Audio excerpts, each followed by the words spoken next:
2025 की royal rumble पूरी तरीके से ट्रिपल एच के क्रिएटिव कंट्रोल में थी, लेकिन उसके बाद भी इतनी सारी भसड़। चलो विंस के टाइम में तो ये सारी चीजें होती रहती थी, लेकिन भैया जो वीडियोस पोस्ट करी हैं डब्ल्यूडब्ल्यू ने अपने यूट्यूब चैनल पे शार्लेट फेयर की विक्ट्री की बात करें तो भाई इसके ऊपर 31,000 डिसलाइक्स हैं, जहां पे लाइक्स हैं सिर्फ 7,000 अगर आप कंपैरिजन करोगे। और भाई जे ऊसो की जो विक्ट्री है उसके ऊपर तो और भी ज्यादा 36,000 डिसलाइक्स हैं, जहां पे 19,000 लोगों ने इसको लाइक किया हुआ है। एक टाइम पे लोग ऐसा सोचा करते थे कि जब ट्रिपल एच आ जाएगा बुकिंग करने के लिए तो भैया सब कुछ सही हो जाएगा। अब आप वो कंपैरिजंस बहुत ज्यादा कम सुन रहे होगे कि यार लोग विंस मैकमैन के जाने की वजह से ट्रिपल एच को अप्रिशिएट कर रहे हैं, क्योंकि ये अब न्यू नॉर्मल है कि ट्रिपल एच तो ऑब्वियसली करेगा ही। लेकिन मुझे तो ये अच्छी बात भी लगती है भाई कि जो फैंस हैं उनके डिफरेंट ओपिनियंस होते हैं, क्योंकि कुछ लोगों को सही लग रहा है जे उसको का जीतना, कुछ को बहुत एक्सट्रीम में गलत लग रहा है, कोई कह रहे हैं कि ट्रिपल एच को तो बुक करना ही नहीं आता। मजा आ रहा है इन सारी चीजों को देखने में। अब यहां से वैसे जो इतना रेसलमेनिया लग रहा था, पता नहीं क्या डब्ल्यूडब्ल्यू करने वाली है। अब इस रॉयल रंबल ने उसको थोड़ा और हमारे दिमाग में कॉम्प्लिकेटेड तो बना दिया भाई। Okay, hello chatters, my name is Rohit and you are watching Wrestle Chatter. Welcome guys आपका वॉइस ऑफ रेसलिंग के एपिसोड नंबर 616 में। और जे उसो का जीतना अगर आपको भसड़ लग रही है तो भाई सबसे असली भसड़ जे उसो का जीतना भाई मेरे लिए तो कोई भी ज्यादा भसड़ नहीं है, तो डब्ल्यूडब्ल्यू का चलता ही रहता है। लेकिन ड्रू मैकिंटायर की सिचुएशन लग रहा है भाई साहब कुछ ज्यादा ही सीरियस हो गई है। कल रॉयल रंबल के रिव्यू के बाद जो मैंने वीडियो डाली थी उसमें मैंने आपको बता दी, मैंने पॉडकास्ट में इसको थोड़ा सा डिस्कस किया था ड्रू मैकिंटायर के एलिमिनेशन के बारे में। तो जब इनिशियल रिपोर्ट आई इसके बारे में तो ऐसा लगा कि शायद ड्रू मैकिंटायर का जो एलिमिनेशन है वो उनको पसंद नहीं आया है, वो बॉच हो गया है, वो वहां एलिमिनेट नहीं होने चाहिए थे। क्योंकि बहुत सारे लोग हमारा मानना है कि यार ड्रू मैकिंटायर का एलिमिनेशन वो जल्दी हो गया, उनको आखिरी के स्पॉट्स तक तो बचा के रखते हैं एटलीस्ट। लेकिन भाई कहानी तो यहां पे पूरी ही अलग है। किसी एक इंसान से ड्रू मैकिंटायर को सबसे ज्यादा प्रॉब्लम है। अभी वो नाम पहले रूमर्स में चला कि कौन हो सकता है, क्या हो सकता है, लेकिन जो सबसे बड़ी प्रॉब्लम ड्रू मैकिंटायर को हुई, जिसकी वजह से वो गुस्से में निकले थे, जिसकी वजह से वो गालियां देते हुए बिना रॉयल रंबल की आफ्टर पार्टी में शामिल हुए, वो चले ही गए रॉयल रंबल मैच खत्म होने से पहले ही। उसके पीछे रीजन है कैसे एक बंदा जो सारी अटेंशन है, जो सेंटर स्टेज है, उसको लेने की कोशिश कर रहा था, जबकि वो ड्रू मैकिंटायर का मूवमेंट था। मैंने आपको बोला था ना कि यार ड्रू मैकिंटायर का एलिमिनेशन जो डेमन प्रीस्ट से हुआ है, अगर डब्ल्यूडब्ल्यू ये सोच रही है कि रेसलमेनिया का मैच बना दे तो भैया सिर पटकने की जरूरत है। सही में लग रहा है सिर पटकने के दिन आ गए, क्योंकि डब्ल्यूडब्ल्यू ने एक्चुअल में प्लान किया है ड्रू मैकिंटायर और डेमन प्रीस्ट का पॉसिबली रेसलमेनिया में मैच हो सकता है, और उसी वजह से डेमन प्रीस्ट ड्रू मैकिंटायर को एलिमिनेट कर रहे थे और उन्होंने बाद में उनको एलिमिनेट कर भी दिया था सक्सेसफुली। अब देखो यार डब्ल्यूडब्ल्यू को मतलब जिस तरीके से डब्ल्यूडब्ल्यू के कैमरा एंगल्स दिखाते हैं, कैसे किसी एक स्पॉट को इंपॉर्टेंस देनी है, वो कितना ज्यादा मैटर करता है। अगर यही एलिमिनेशन ऐसे हुआ होता कि रिंग के बीच में सारे लोग गिरे पड़े हैं, ड्रू मैकिंटायर डेमन प्रीस्ट सामने सामने खड़े हैं, और तब डेमन प्रीस्ट अगर एलिमिनेट करते ड्रू मैकिंटायर को, क्योंकि हुआ कैसे था, ड्रू मैकिंटायर जे उसो को एलिमिनेट करने जा रहे थे, लेकिन पीछे से आकर डेमन प्रीस्ट ने उनको ही कर लिया, तो ऐसा मूवमेंट नहीं बन जाता कि यार ड्रू मैकिंटायर अभी भी ब्लड लाइन के पीछे पड़ा हुआ है, और उसी चीज ने उसको रॉयल रंबल का मैच भी कॉस्ट करवा दिया, क्योंकि डेमन प्रीस्ट ने उसी बात का फायदा उठा के ड्रू मैकिंटायर को एलिमिनेट कर दिया। फिर भी मेरे को फिर भी नहीं जस्टिफाइड लगता, लेकिन चलो मान सकते हैं कि इस तरीके से ड्रू मैकिंटायर का एलिमिनेशन हो गया। लेकिन जब वो एलिमिनेशन हो रहा था उस टाइम पर रिंग में दो और बंदे थे, जो कि थे लोगन पॉल और एले नाइट, और दो ही नाम ही निकल के आ रहे हैं जिससे ड्रू मैकिंटायर को प्रॉब्लम है। और जो सबसे ज्यादा आगे निकल के आ रहा नाम वो एले नाइट का है, कि कैसे वो बंदा उस स्पॉट पर खड़ा है जब उसको नहीं होना चाहिए वहां पे, क्योंकि वो जो स्पॉट है वो सिर्फ ड्रू मैकिंटायर, डेमन प्रीस्ट और जे उसो का होना चाहिए था, और उसी भसड़ में ड्रू मैकिंटायर फिर एलिमिनेट हो जाता है। लेकिन वैसा कुछ हुआ नहीं, तो ड्रू मैकिंटायर को लगा भाई जब मेरा मूवमेंट है अब मेरे को एलिमिनेट होना है, तो फिर ये कैसा है कि मेरे एटलीस्ट लोग उसके ऊपर ध्यान तो दें। क्योंकि जब रिंग में और भी एक्शन चल रहा था, आपको पता है एंट्रेंसेस के टाइम पे डब्ल्यूडब्ल्यू वाले स्पॉट्स अवॉइड ही करती है जो उनको कोई बड़ी चीज दिखानी हो। यहां पे मैं सिर्फ एग्जांपल के लिए कह रहा हूं, यहां पे कोई एंट्रेंस नहीं हो रही थी, तो ये चीज ड्रू मैकिंटायर को पसंद नहीं आई, और जो सारा ठीक रहा है वो फूट रहा है एले नाइट के ऊपर। थोड़ा थोड़ा नाम इसमें लोगन पॉल का भी निकल के आ रहा, तो पता नहीं अब डब्ल्यूडब्ल्यू सिचुएशन को देखने किस तरीके से वाली है। ये सिचुएशन छोड़ो, मेरा तो दिमाग ये सोच के खराब हो रहा है भाई डेमन प्रीस्ट और ड्रू मैकिंटायर का मैच रेसलमेनिया के लिए। अब ये नहीं कह रहा मैं कोई कि भाई डेमन प्रीस्ट तो कोई नाम ही नहीं है, इसके साथ क्यों ड्रू मैकिंटायर का मैच करोगे। डेमन प्रीस्ट को और ड्रू मैकिंटायर ऑब्वियसली अच्छा मैच हो सकता है, लेकिन अगर हम कंसीडर करें पिछले कुछ महीनों से ड्रू मैकिंटायर जिस तरीके के बिल्कुल इलीट लेवल के सुपरस्टार्स के साथ है, डिजर्व करते हैं रेसलमेनिया में एक बढ़िया मैच, जैसे हम जे उसो के लिए कह रहे हैं अगर वो डिजर्व करते हैं, तो भाई गलत तो हो रहा है ड्रू मैकिंटायर के साथ। पता नहीं अब डब्ल्यूडब्ल्यू सिचुएशन को कैसे रिजॉल्व करने वाली है, क्या WWE करेगी इसको लेके। ऊपर से कलेश भी हो गया है, तो मुझे लग रहा है अंदर से कहीं ना कहीं हो सकता है ड्रू मैकिंटायर फ्रस्ट्रेटेड भी हो कि जिस तरीके से WWE ने उनका स्पॉट रखा भी, और उसके ऊपर जो उनको सही से इज्जत से एलिमिनेट भी नहीं किया, मतलब किया लेकिन उसके ऊपर सबकी अटेंशन नहीं आई, उस चीज ने उनको और ज्यादा ट्रिगर कर दिया होगा। तो शायद ऐसा कुछ हो सकता है, बट फिर भी मैं तो मानूंगा कि अब WWE में हालात सुधर ही जाते हैं। अब थोड़ा सा ना जो बैक स्टेज एनवायरमेंट है वो फ्रेंडली हो गया, तो एक दूसरे को अप्रोच किया जा सकता है। पता नहीं क्या होगा, कुछ भी होगा आगे तो मैं आपको बता दूंगा ऑब्वियसली, लेकिन उसके लिए यार सब्सक्राइब तो कर लो यार। देखो रेड बटन तो नहीं है वैसे, अब ग्रे कलर का बटन है, उसे हिट कर देना। रॉयल रंबल के अंदर तो कलेश हुआ ही था, साथ में रिंग साइड में भी हुआ था, जब सेथ रॉलिंस ने एक नहीं बल्कि दो बार स्टॉप मारे, और ये नजारा पॉल हेमन अपनी आंखों से देख नहीं पाए। तो इसके बाद उन्होंने एक ट्वीट भी किया जहां पे वो पैट मैकेफी के ट्वीट को ही कोट करते हुए लिखते हैं कि भाई उसको जो अपना एंगर मैनेजमेंट है उसको देखने की जरूरत है। क्या मतलब थोड़ा जो है ना वो गरिया रहे थे सेथ रॉलिंस को, इस वाले ट्वीट में आप देख भी सकते हो। तो अब यहाँ से कुछ तो ये कहानी खिचड़ी पका रहे हैं ऑब्वियसली, क्योंकि रोमन रेंस रॉयल रंबल जीते नहीं है। रोमन रेंस वर्सेस रॉक के तो अब सपने भी मत देखना, सपना भी मत देखना, मतलब कि अपने दिमाग ख्यालों से उसे निकाल ही दो, क्योंकि रॉक ने, WWE ने, नेटफ्लिक्स ने जो हमारे साथ दगाबाजी करी उनको प्रमोट करने की, ये बात तो मैं कभी नहीं मैं सही बता रहा हूं, 7-8 साल में जब से मैं इस चीज को ऐसे कंटेंट बना के कंटेंट बना रहा हूं WWE से रिलेटेड, मैंने कभी इस तरीके से नहीं देखा कि इतना घटिया स्कैम है भाई ये पूरा जो इन्होंने किया। अब तो इतना मन खराब है कि भाई रॉक वर्सेस रोमन रेंस तुम करवा भी दोगे तो क्या ही कर लोगे। वो तो ऐसा लग रहा है कि फिर कुछ भी करे खिचड़ी पका के दे दिया, स्टोरी कहाँ है उसमें, सब तो जो था वो निकल लिया तुम्हारा। तो अब सेथ रॉलिंस और रोमन रेंस से कुछ तो आगे करने वाले हैं, इतना तो यहाँ से तय लग रहा है।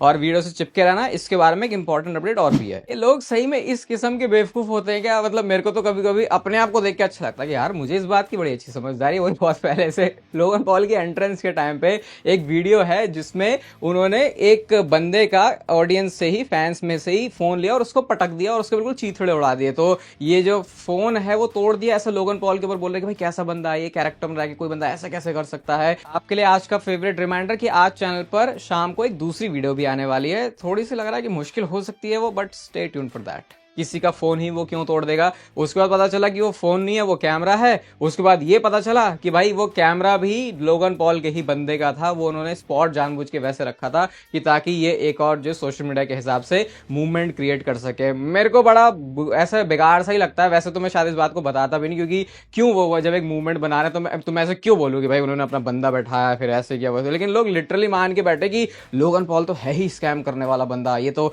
ऑडियंस में से आज किसी का ये कर रहा है कल किसी का वो कर देगा। और मैं तो कह रहा हूँ सबसे ज्यादा खुश ये चीज लोगन पॉल देख के होंगे, यार यही तो मैं करना चाह रहा था और लोग मेरे ट्रैप में फंस भी गए। हाँ हरामी बंदा है लोगन पॉल, उसके कांड बहुत हैं, लेकिन हर चीज के लिए बंदे को लपेट दे तो, बट जो पर्पस था वो तो हो गया भाई लोगन पॉल का। उनको था कि एक मूवमेंट बनाना है अपनी एंट्रेंस के टाइम पे, वो उन्होंने कर दिया। जे उसो के ठीक रॉयल रंबल जीतने के बाद की भी कुछ बैक स्टेज की पिक्चर्स और फुटेजेस हैं यहाँ पे, जहाँ पे जिमी उसो बिल्कुल ही तैयार हैं अपने भाई के लिए कि ले भैया ये रही तेरी रॉयल रंबल की टी शर्ट, और जो उनको माला है वो भी पहनाई जाती है। उला वाली माला नहीं थी, वो माला है जो कि बाकी जो हैं इस ट्राइब के बंदे वो पहन के आते हैं। और यहाँ पे एक कैरेक्टर ब्रेक करने वाला मूवमेंट भी है, जब जेकब फाटू भी जे उसो को कांग्रेचुलेट कर रहे हैं उनकी विक्ट्री के लिए। किसी बंदे ने कमेंट भी किया कि जेकब फाटू इन द रिंग, वो स्कल वाली इमोजी, और इन रियल लाइफ उसमें एक क्यूट सी एक अच्छे से मासूम से बच्चे की वो इमोजी जो है वो लगा दी किसी ने। तो अनएक्सपेक्टेड है, लेकिन जे उसो के लिए खुद के लिए तो भाई बहुत बड़ा मूवमेंट है। बंदा कहाँ से सड़क से बिल्कुल स्टार ही बन गया। मतलब पिछले 5-6 सालों में अगर देखोगे जिस तरीके से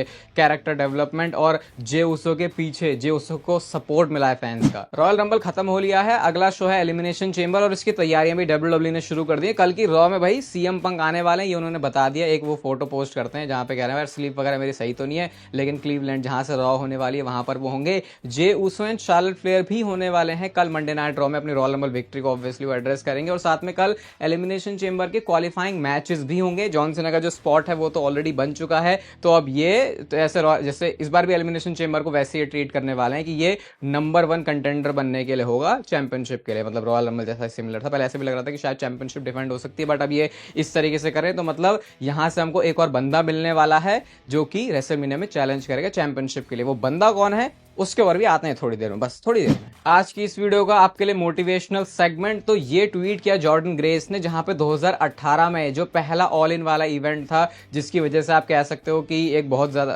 रिंग ऑफ ऑनर के बाद और ज्यादा अटेंशन मिली थी कोडी रोड्स को। वहां पर कोडी रोड्स ने कैसे वो जॉर्डन ग्रेस को थोड़ा सा इंट्रोड्यूस उन्होंने किया था, और उसके बाद अब उसकी वजह से उनको टीएनए कॉन्ट्रैक्ट मिला, और अब डब्ल्यूडब्ल्यू कंपनी में जाके वो हैं कोडी रोड्स के साथ में। यहाँ पे भाई डिफरेंस भी आप बहुत ज्यादा देख सकते हो, जॉर्डन ग्रेस तब और अब कितनी ज्यादा डिफरेंट लग रही है। उस टाइम में वैसे भी इतना एक्सपीरियंस कहाँ होता है चीजों का, तो ये आप भी कर सकते हो भाई, ज्यादा अंतर है नहीं, 7 साल में इतना बड़ा डिफरेंस क्रिएट हो जाता है। आई शो स्पीड को क्या स्पीयर पड़ा, आई शो स्पीड ने किस तरीके से इंटरनेट ब्रेक किया भाई। Rock, Roman Reigns, CM Punk, किसी ने भी इतने ज्यादा नंबर सोशल मीडिया पर जनरेट नहीं किए जो कि स्पीड ने करे भाई। एक दिन के अंदर अंदर 250 मिलियन से ऊपर अलग अलग सोशल प्लेटफॉर्म्स के ऊपर स्पीड को देखा गया, उनके रॉयल रंबल पे जो है उसको देखा गया। और जो रॉयल रंबल के बाद एक इंटरव्यू भी हुआ ना उनका, वहां पे पता वो क्या कह रहे हैं, मुझे फर्क नहीं पड़ता कौन है, अगली बार भी मैं रॉयल रंबल में आऊंगा, रोमन रेंज को एलिमिनेट करूंगा।